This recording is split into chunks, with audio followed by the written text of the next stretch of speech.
Go ahead, Peter. Thank you, Jen. So now that Border Patrol agents in the Rio Grande Valley are letting adult migrants go without even issuing notices to appear, is the Biden immigration policy just becoming more of like the honor system? That is an inaccurate depiction of what's happening at the border. So there's no change in policy. The border remains closed. Families and single adults are being expelled under Title 42 and should not attempt to cross illegally.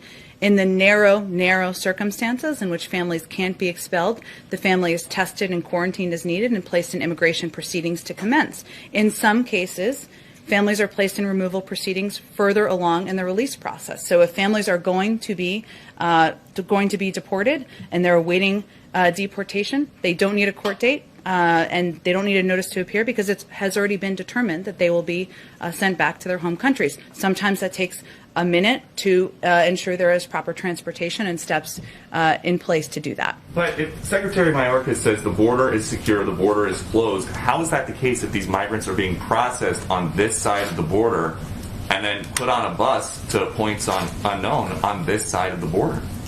Well, again, there are limited cases where there are families because they can't be held in Mexico who are processed, tested, considered at the border. Most of them are sent back to their home countries. Those are very limited cases, and it's certainly not a depiction of the overarching policy. Okay, 2 years ago, President Biden said, we're a nation that says you want to flee and you're fleeing opposition, you should come.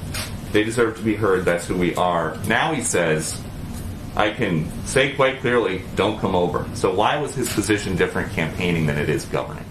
Well, I think that sometimes there's language that is used by some that is not including the full context of his comments. I will say that he still believes that he wants our country to be a place where there is asylum processing at the border, where people are considered and go through a proper process, who are fleeing prosecution, who should be considered for immigration status. That is a process that is broken. It was broken by the last administration, and he wants to put in place a process through an immigration bill, through steps taken by our Department of Homeland Security and HHS to improve that process and make it safe, efficient, and effective. We're going to need some time to do that. And the president says, he told us yesterday, I know what's going on in these facilities. You say that he's been briefed with photos from multiple the inside. Times. Multiple I mean, times. He's been briefed multiple times about immigration and often has regular sets of questions for his teams. So what is his concern about this being a super spreader event where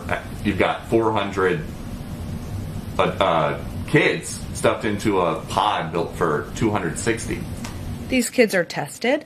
If they need to be quarantined, they are quarantined. We also follow CDC guidelines to ensure that they are kept safe. One of the reasons that it took us some time to have some of these facilities or some of the shelters open to larger groups of kids is because we wanted to follow those CDC guidelines. So we certainly don't see it through that prism. We actually took the steps we did to keep these kids safe. But where else in the country would it be okay to have 400 people in a space for 260 during the pandemic? Well, again, Peter, we're closely following the CDC guidelines. That's why we're opening up additional facilities, why they've been at limited capacity in a number of these shelters. But if I may, I don't know that there are CDC guidelines that say you can be open For with the, are you talking about the shelters or are you talking about the Border Patrol? Border Patrol facility. Apologies, I was misunderstanding your question. Yes. Look, I think our objective is to move. This is one of the reasons this is such a focus every single day for the president and this administration. We want to move these kids as quickly as possible through these facilities and into the shelters where there is safe spacing, and then move them into homes where there is safe spacing. And we are concerned about the public health impact. That's why we're putting in place a number of policies to expedite these processes. But at that first stop, it's just not happening. And that is part of the federal government that you guys are in charge of. Well, again, I think I've outlined for you specifically even a number of steps that we have taken and we are taking to expedite processing at the border, to ensure we're expediting the timeline, because these Border Patrol facilities are not made for children. We want to move them in part because of COVID, in part because they're not places that have the educational, the health resources, and other resources that we believe these children should have access to. That's where all of our focus is on and why we're working to expedite things. We have a plan. We're implementing it. We're confident we're going to be successful. We just have limited time, so I just want to go ahead.